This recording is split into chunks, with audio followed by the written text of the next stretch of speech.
ولادنا أهم حاجة في حياتنا، وشفاهم هدفنا بإذن الله.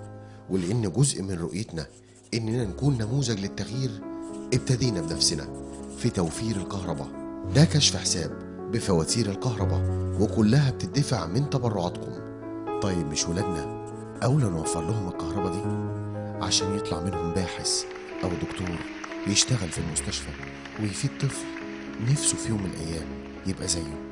ده غير ان توفير الكهرباء هيخلي محطات الكهرباء تشتغل اقل وتستخدم مازوت اقل، وده هيقلل التلوث اللي هيسبب السرطان. الفلوس اللي هتتوفر دي هنعالج اطفال اكتر ونزود نسب الشفاء اكتر واكتر.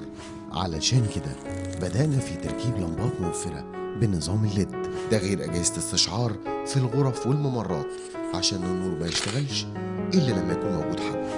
انتهينا من الدور السادس والخامس والرابع، وبإذن الله مكملين. نظام الإضاءة ده متصنع في مصر وعلى أرض مصر، لأن الإرادة إرادة مصريين عايزين يغيروا ويتغيروا.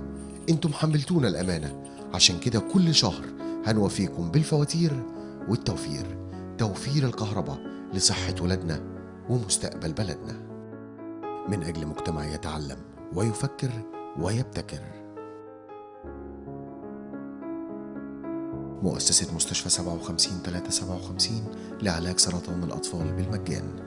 رحلة علم هدفها الحياة.